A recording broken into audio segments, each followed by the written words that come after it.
You had laws all throughout the country being changed by federal courts that got rid of things that would have led to rejection, right? You had courts changing the laws. And we've got to correct this. We can't allow another election to happen without having this type of thing cleaned up. And certainly, you can't send out ballots to people who are dead or moved away and have this type of corruption. Just how is mass mail-in voting fundamentally a less secure system than in-person voting? In this episode, we sit down with former DOJ lawyer Christian Adams, the president and general counsel of the Public Interest Legal Foundation and founder of the Election Law Center. We also talk to Craig Huey, founder of the Election Forum, which seeks to inform and engage Christian voters. This is American Thought Leaders, and I'm Jan Jekielek. Christian Adams, great to have you on American Thought Leaders. Hi there. Christian, former President Obama has basically said that, quote, there's no legal basis for the challenges being presented by the Trump legal team. What are your thoughts? Well, of course, courts decide that, not President Obama. And in the case of Pennsylvania, you have pretty meritorious, I didn't say successful, but meritorious arguments that the court and other officials tinkered with the legislative rules. The legislatures are supposed to set the rules of an election, not state courts, not states' election officials. I had a case where I brought a lawsuit against the Virginia Board of Elections this year because they were making up rules that were contradictory to the legislature, and I won that case. I had that rules enjoined in Virginia that would have allowed ballots to come in late with no postmarks, just like in Pennsylvania. So in the case of Pennsylvania, there's some very sound arguments being made by the Trump campaign. So let's talk a little more about Pennsylvania. I was just looking at some new data that was kind of pulled, and basically a fellow named Matt Braynard has been doing a calling, I guess sort of polling people around their absentee ballots or their mail-in ballots.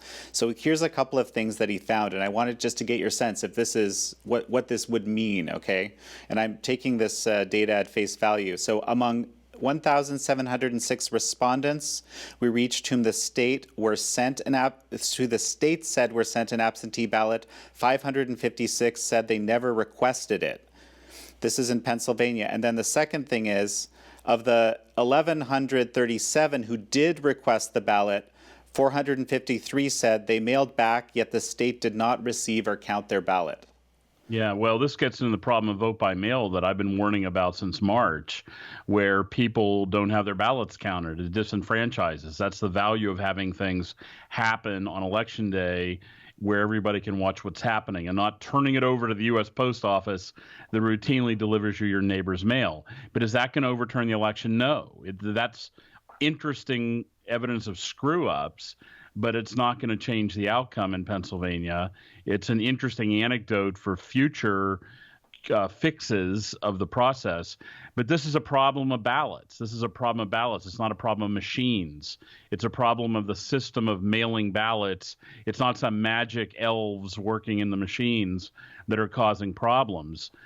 There's paper out there. We'll know who won this election based on the paper, not because of some machine glitches. You can recount the paper. But this is the question. In this group, almost a third, it's not quite a third, are saying they mailed in, but the state didn't receive or count them. That seems like a huge discrepancy. No, that's called mail balloting. I've been saying this all over the country since March. Is when you have mail ballots, you have mistakes, period. That when you turn the system over to the post office, you have screw-ups that are going to occur. That was going to happen, but it's not going to be enough to overturn the election. That's why mail balloting is a disaster. Plus, you have people who don't remember they requested ballots, people who maybe had other people request it for them improperly. Yeah, that's the problem with mail balloting. You can't have a system like that. Okay, Christian, let's go to Georgia. I have a couple of bits of new information from Georgia. So the Secretary of State of Georgia's office is saying that Floyd County, you might be familiar with this, found 2,600 ballots during the audit basically, that hadn't been tabulated. They were on a card. The secretary actually is looking for the elections director to step down. Tell me about this. What is the significance? Well, this is why you have things like audits. This is why you have things like recanvassing and recounts to catch these sorts of glitches. This happens every election. The question is, it's not a surprise to me at all. It's just a matter of, thank goodness they had an audit in Georgia to catch it, because that's what audits and recanvasses and recounts are designed to do. So it's very, very good news that they caught this. So do you expect this is something that would be, by the way, 2/3 of these votes were, I believe, for Trump, and sort of net gain of 800 in that set. But so you think these are just accidents, basically? Is that what I'm getting from you? It happens every single election. This is what, look, a lot of folks don't pay attention to election process, except this week, right? This week, everybody's an expert. This is a 365-day-a-year job. This is an odd year job, not an even-numbered job. That's one of the reasons the Public Interest Legal Foundation exists, is because we work on this sort of stuff every single day of every single year. And what you have described happening is the kind of stuff that happens in every election. Elections are not perfect, and they frequently have mistakes like this. And thank goodness we have a system in place in Georgia to catch it. So let's talk about another something that's actually different between 2016 and 2020, also in Georgia. And I thought this was pretty fascinating. This is Just the News journalist Carrie Sheffield just looked into this. And according to the U.S. Elections Project, the rejection rate for the, I guess it was absentee ballots in 2016 was about 6.4%. This year, it's about 0.2%. Effectively about 30 times lower than in the last election. What are your thoughts? Great news. That is fantastic news in the sense that people are not being disenfranchised. What caused that in large measure, again, not any kind of conspiracy, what has been happening is that a lot of groups have been pouring millions of dollars starting back in March into the process of educating voters how to correctly fill out their ballot. They've been pouring resources into this to drive those numbers downward. There's still 2% disenfranchisement. That's still bad. So the reason you had this drop 0.2%. 0.2%, right. Sorry, yeah. Right. Yeah. You still have people not having their votes counted. That's the problem with vote by mail usually, is you have people who don't get their votes counted. So all of this effort was put into creating education, a system in place to drive that number downward. So, okay, well then let's jump to Nevada here. I would just, again, a new sort of report I got in last night. The Clark County Commission just threw out an election that represents almost 1/6 of the total votes cast in Clark County because there were too many discrepancies to be sure that the results can be certain. 153,000 votes in this election. Are you familiar with this? I heard something about this. But not enough to really speak with any authority, except to say the reason this probably matters for a smaller office is the rule generally is, and this is important to understand, you don't change election results or do anything unless the number of screw-ups, fraudulent, whatever you want to call it, ballots exceeds the margin of victory, right? You don't, and so this is probably some small isolated race where the margin of screw-ups is greater than the number of screw-ups is greater than the margin of victory. You can't say that on a statewide basis, but obviously in this smaller election, that obviously, or I should say, probably was what happened there. I see. Yeah, I think that's what's being discussed, and also there's this question. So this is another question. There's the two envelopes, and once you kind of remove one envelope gets removed and gets tossed, and then it's impossible to match them subsequently, right? And if there's too many discrepancies, you can't actually use it. Do I understand that correctly? Don't forget why you have that second envelope. It's a secrecy envelope, and if you just stuck your absentee ballot in an envelope that had your name on it, then everybody would know how you voted. So that second envelope has a function to protect the secrecy of the ballot. So What do you make of these ballots, the counts of the ballots being stopped in the middle of the night on election night? There's a number of these instances. People have been, very kind of concerned about this, saying that it's anomalous. Why didn't they keep counting? So on and so forth. What are your thoughts? Well, it is anomalous, but it's anomalous because we had so many doggone ballots by mail this year, right? It's anomalous because we've shifted half of the election into the U.S. Postal Service. So when suddenly you're getting all of these envelopes and ballots that you have to process on election night, it slows the process down. Normally, you want to have the count take place. You want to have the count take place and finish up on election day. That's how it ought to be. It doesn't mean it has to be, but that's how it ought to be. And when you have all these millions of ballots coming in, you have to open up the envelope, you have to take them out, flatten them out, run them, make sure it's somebody who's eligible to vote, run them through the processor. It slows the whole bloody process down. So that's one of the reasons why you don't want to have the election go to vote by mail, because you don't get results. You don't get results like we ought to on or very close to election day. So you, of course, have been very against the mail-in balloting. How much does that open things up to fraud compared to the normal scenario where there's just this small percentage of absentee ballots? Yeah, I want people to stop focusing so much on fraud, because it's not always like this conspiracy with like the Joker and the Penguin. There's a great Batman episode where they stole an election against Batman. It's not that simplistic. When you do vote by mail, you decentralize the process. You crank in error. Error is not the same as fraud. You crank in mailing things in Nevada to dead voters. People don't live at the address where they're supposed to be. They live at vacant lots. There's a great video we produced at the Public Interest Legal Foundation showing the mines, the liquor stores, the vacant lots where these registered voters are.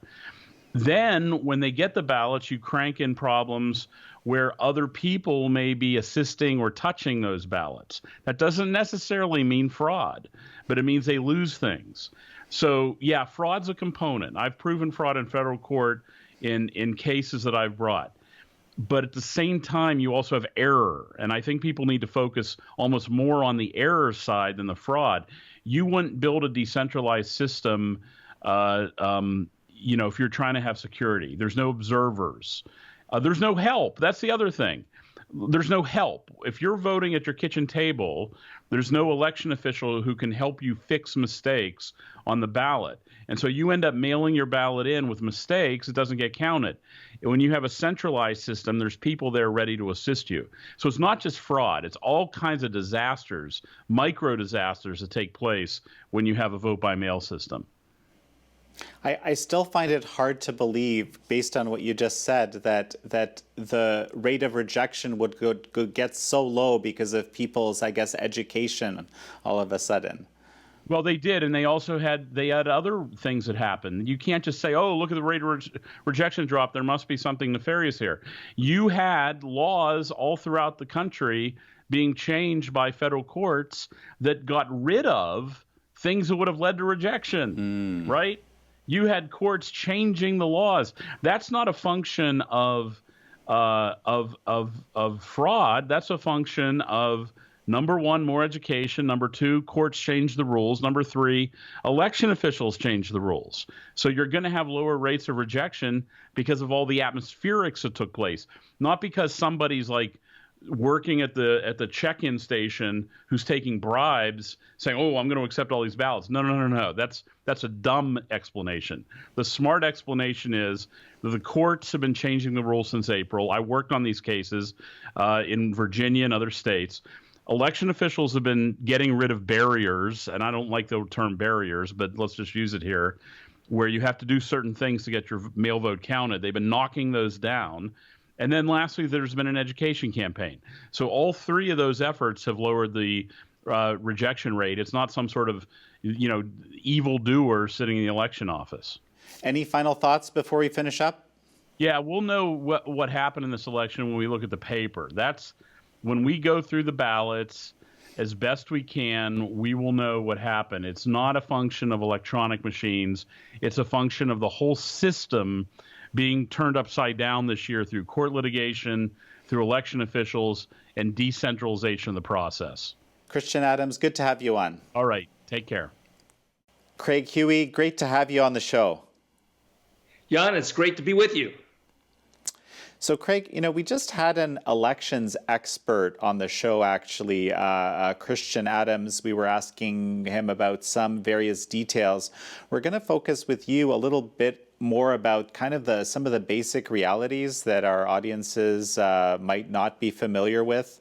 But before I do that, I'm going to ask you kind of the same question I asked him to start the interview, which is quite simply that former President Obama has said the other day that there's no legal basis for the challenges that the Trump team right now has. What are your thoughts on that? I think that is completely wrong.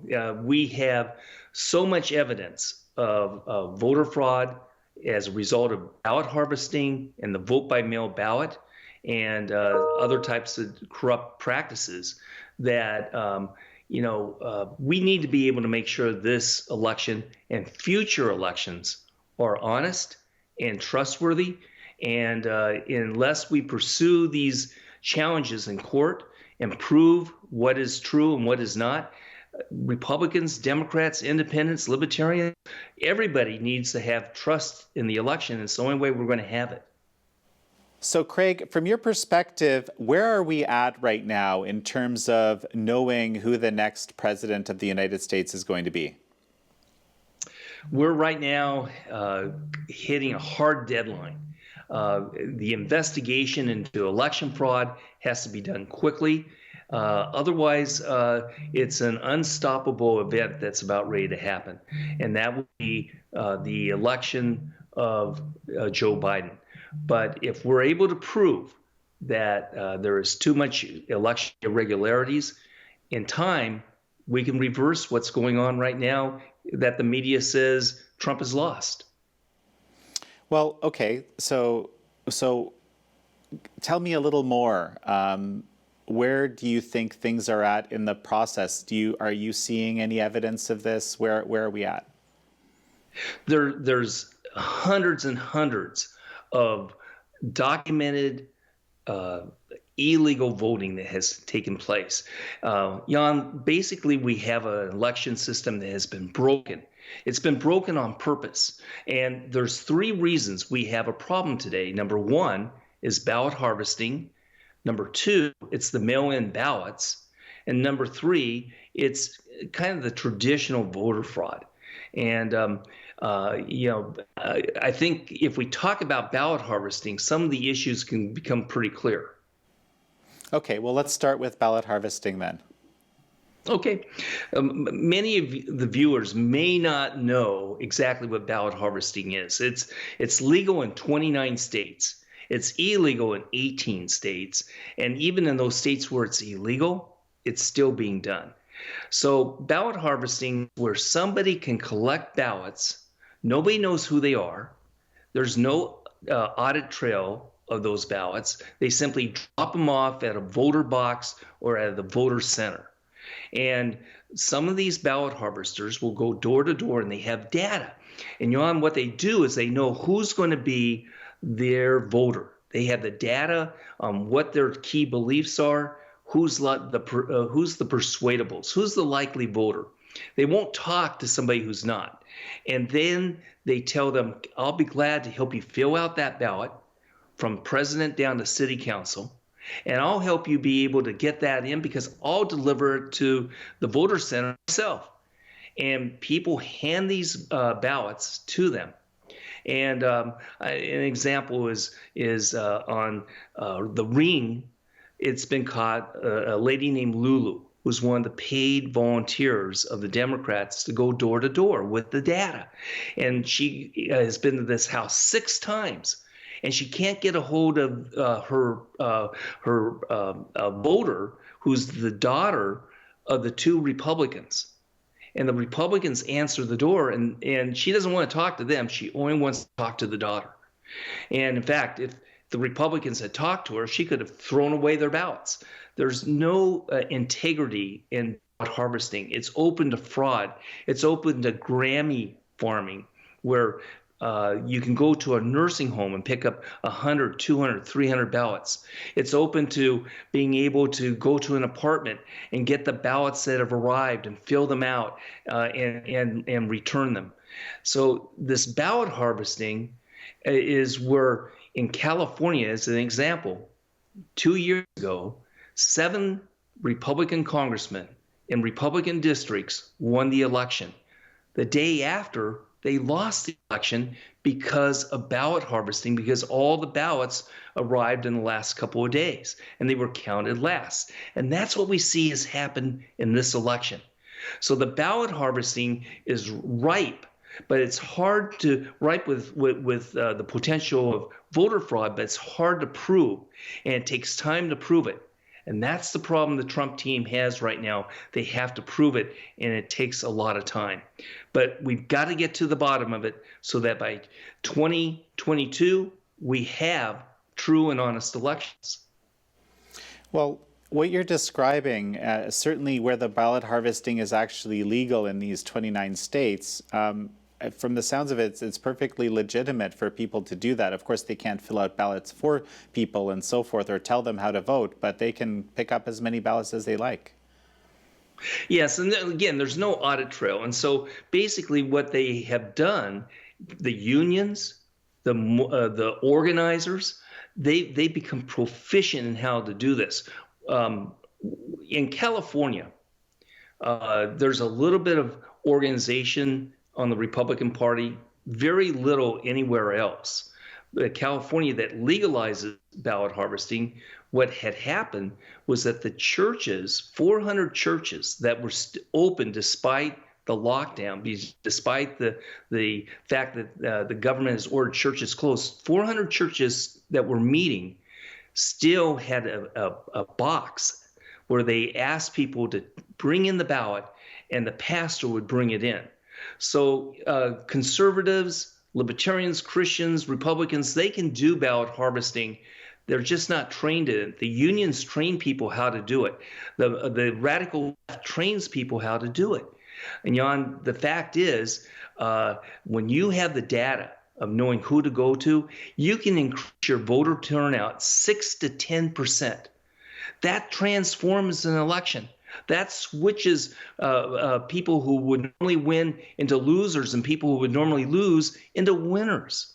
And so it is a powerful thing. But ballot harvesting is not voter fraud, but it leads to voter fraud. And there's no verification of the vote. And one of the things that has really shaken the election is, again, having a voter guide by the ballot harvesters where they tell them, here's how to vote. They can show them exactly how to vote down to city council. And so it transforms the election when they do that from the top to the bottom. Well, so basically you're saying, whoever has the better harvesting machine, so to speak, can win. That's 100% right. You tie advanced data modeling of the voters, give it to the ballot harvesters, and have a mobilization. Sometimes they'll have coffees. Sometimes they'll have meetings. Sometimes they'll go door to door. And here's the thing. Elections no longer about who has the best policies, who's the most honest, who's the best candidate, who's better on TV. It doesn't matter these days. If you can mobilize a base to get out the vote with ballot harvesting, you're the winner. Okay, so this sounds like something that's going to be an issue, I suppose, for these runoff elections that are coming up in Georgia and future elections. But in terms of looking back at the integrity of this specific election, what else are you seeing? Then you have all the states, so many states, they mailed a ballot to everyone, and the problem with that is that these states weren't prepared. The state of Washington has done this for 5 years, and they were prepared for the mail-in ballots. The other states were not, and the whole system just kind of collapsed. And when you do this, there's several areas of fraud that can be proven, and it did happen in this election. First of all, the voter rolls are broken and terrible. Throughout the United States, you have people who are dead, you have people who have moved, you have people who get duplicate ballots. We call it a clean voter roll. It doesn't exist. And these need to be cleaned up before you do any type of mail-in ballot. So what has happened, and many of the viewers probably have had it happen to themselves, people get a ballot for their kid who's gone. They get a ballot from somebody who lived in the apartment or house 2 or 3 years ago and moved. And dead people get the ballots. In California, about 400,000 ballots were people who had died, moved away. And you know what I did when I wrote my book, The Deep State. In the Deep State book, I have a chapter on fraud. And what I did is I had one of the people who assisted me in writing the book contact the voter office and register her dog at an office address. At that time, my office was in California. And for 2 elections, I got the vote by mail ballot for the dog. I could have sent it in, nobody would have known. And then I moved my office to Tennessee. And you know what happened? Jan, that ballot this year followed me to my new office in Tennessee.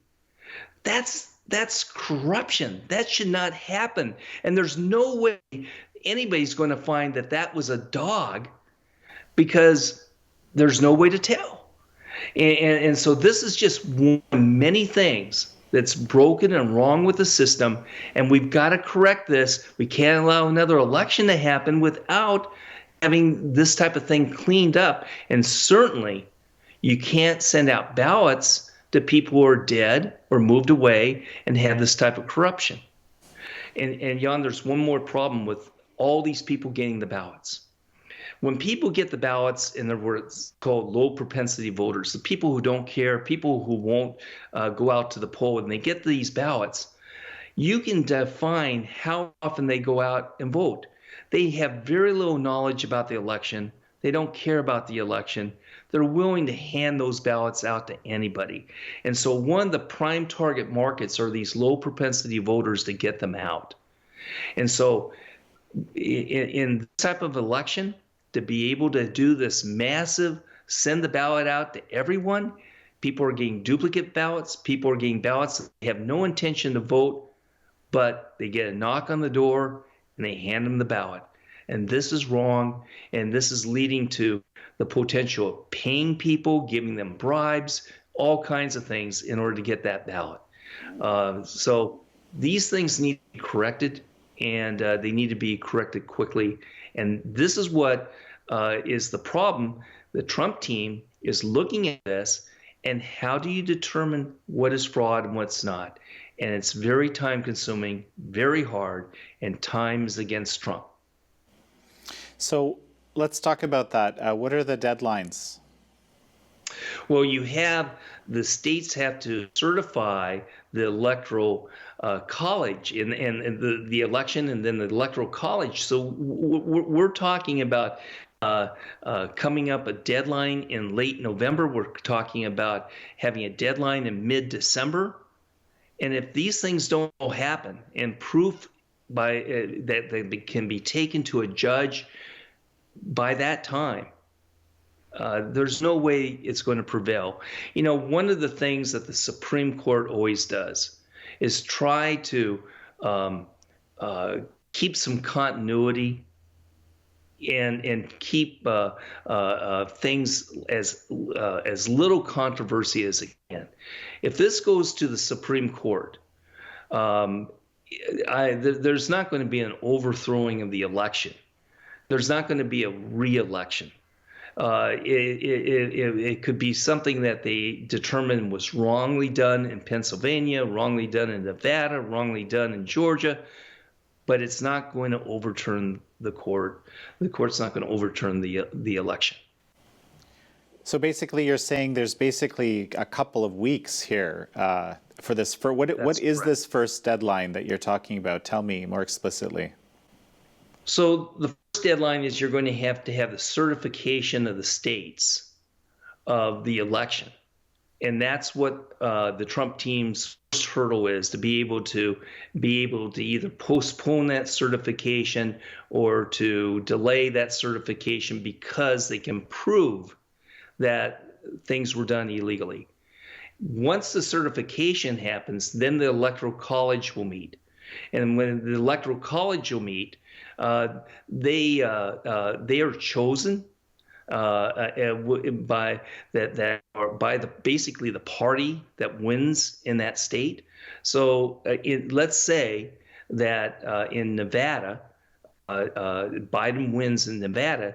Those Electoral College votes will actually be people that are favorable to Biden. Everybody expects them to vote for Biden no matter what. They're not. The way the founders set this up was brilliant. They can actually vote for Trump. They could vote for somebody else. Back in 1972, I believe it was, John Hospers was a Libertarian Party candidate, and he obviously did not win. Richard Nixon won. But what happened was that one Electoral College out of Virginia, who should have voted for Nixon, actually switched and voted for the Libertarian Party candidate, and he could legally do so. And so Electoral College can switch, but once the Electoral College is decided upon and they vote, then the election basically is over. You also mentioned earlier that it's not just that there has to be fraud. I think there's some definite examples of fraud. But the question is it occurring at a scale where it warrants delay or, these other scenarios they were describing? From what you're seeing, are you seeing any possibility of that? I do believe that they can show that there's enough to change the swing state elections, but not enough time to be able to prove it. So as I view this as a long-term process. What can be Trump's legacy? Trump's legacy is certainly in fighting the swamp and the deep state. His legacy is exposing the big media, the biased media, to exposing big tech and the corruption of the big tech. He has a legacy in many things, and one of his major legacies, I hope, will be to expose the corruption that's going on in democratic cities, and the vote by mail ballot, and the ballot harvesting, and prove that it's too much open to fraud and has to be changed, and transform our elections so that the world can see that they're honest. People can trust that they're honest. Voter fraud, quite frankly, is something that when your God is the government and your religion is to transform that government, you'll do anything you can to cheat for your candidate. And Republicans normally will look at an election. It's the best person running. It's the best policy. But too many people, their goal is to win that election at any cost. And so they will stuff the ballots. They will do things that are illegal. They will do things and try to get away with it and hide it. And they're usually pretty good at hiding it. Those things have to be stopped as much as we can, and recognize people try to do that. And so you have to have the safeguards in place that make sure it cannot happen. So where else do you see right now are the pressure points? One of the problems that you have with the mail-in vote is the corruption of the post office itself, and on several different ways. Number one, the United States postal system is a Bernie Sanders union. Back in 2016 election, they endorsed Bernie Sanders, and in 2020. They endorsed Bernie Sanders and then switched to Joe Biden after Joe Biden became the candidate. They have actually 2 years ago been charged with fraudulently using employees to do electioneering on postal time. And so a judge prohibited that. But the union, it organizes an army of people to get out the vote. And the problem is when you have a postal union that is political and biased, it affects the mail delivery. And so there is evidence that conservative and Republican mail was tampered with, ballots were tampered with. There is evidence that I see. One of the things I do is I have a advertising agency where we've won 97 awards for the last 20 years, and we've mailed 1 billion pieces of mail, 1 billion pieces of direct mail. So I deal with the post office all the time. You have inefficiencies in the post office where 2 to 3% of all the mail disappears, always disappears. You have the fact that the post office had to mobilize like never before in this last election because so much of the ballots being returned were going to be so late, 7, 14, 16 days late instead of delivery within 1 or 2 days. And they tried to correct it, but you still have several percent of the mail. You have late, you still, even today, have some of the ballots being returned by the post office. So one of the issues has to do with this postal monopoly that's a $68 billion deficit that has become a political organization, and you can't rely upon them when you're doing an election. Fascinating. Fascinating Yeah, to hear this. Well, I'll give you other examples. If you did a Google search for postal employees or local post offices that ballots and were discovered in trash cans and employee trucks in the last 4 months, there's probably been reported in the press across the United States over 100 of those cases where the postal employees have been charged with a crime, and the post office is an investigation why these ballots were set aside. Well, that's the tip of the iceberg. That's the stuff that's been caught. And so you really have a broken system because it's a monopoly, because the union has made it incredibly inefficient, impossible to fire somebody, and it's a political organization. And so with all this, just think of their self-interest. To survive, the post office needs a bailout.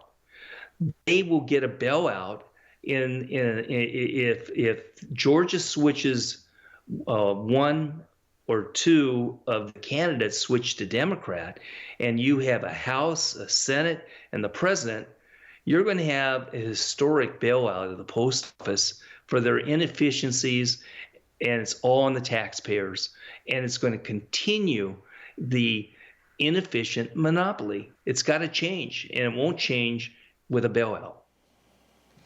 And just to clarify, when you talk about this, the deep state, you're talking about the administrative state of the government. Is that right?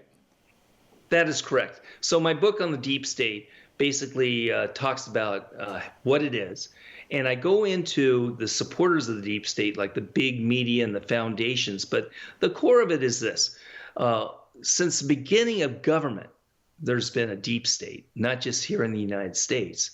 And that's the government bureaucracy. That's the government employees. And normally, government employees do two things. Number one, they try to protect what they're doing. They don't want anybody to see what they're doing. They want to be able to do it at their own pace, and they don't want to have exposure of what they're doing. And then number two, they want more money and power. And so they want to expand the government bureaucracy. They want to expand what they're doing, even if what they're doing is almost nothing. They want to expand it. That's the normal way a bureaucrat acts. Now, President Obama brought in a third element that was very unusual. He brought in people who were in their 20s. If you went to Washington, D.C. in 2007, you didn't see what you saw in 2000 after the election in 2009. So 2008 election, Obama became president. He brought in 2009 all these bureaucrats that were in their 20s. And they were in their 20s, and they were ideologically driven. Their purpose was to use the bureaucracy to transform culture and politics. So I write about how they were doing that, how when Trump came into office, they became the resistance and tried to resist everything Trump did, not because they're normal bureaucrats, but because they're ideologically driven. Now, before Obama left office, he put in place barriers to firing these bureaucrats. And so Trump did an amazing job of trying to clean house, but only did the tip of the iceberg on that. And that's because of the laws. He even went to the extent where he couldn't fire some people in the bureaucracy, so he was going to move the bureaucracy to a different state so that the people would resign and not go to the other state. And that had some success. Now, Biden's going to bring in the Bernie Sanders ideologues into the government again, where you're going to have an invisible army of the deep state trying to, again, transform culture and politics through their power, through their influence, through their governmental action. So this is going to be something that will not be good for America. It certainly is going to be horrific for freedom, and it's not going to be good for the economy. So we need to be watching what's going on with the deep state under Biden. Craig, so I can just tell you that the Epoch Times position on who will be the next president is when these votes are actually certified and so forth. At this point, yes, we don't see that having happened. But you're you're just speaking about it as if it's a fait accompli. You know what? President Trump is the president of the United States until inauguration date. But he's up against hard deadlines that are built into the Constitution, built into law. And it's unlikely you're going to see any judge suspending that based upon the enormous task of proving fraud. So we can hope for it, we can pray for it, but we want to also be realistic. It's an uphill battle. He could prevail, but whether he prevails or not, this is what he's got to do.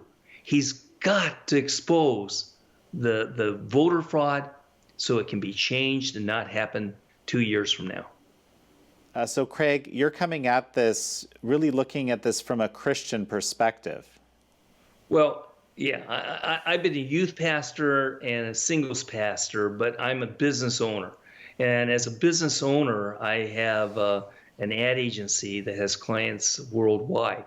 And so I'm an expert on marketing and advertising, and that's why I'm an expert on what the left is doing, what they did in this election.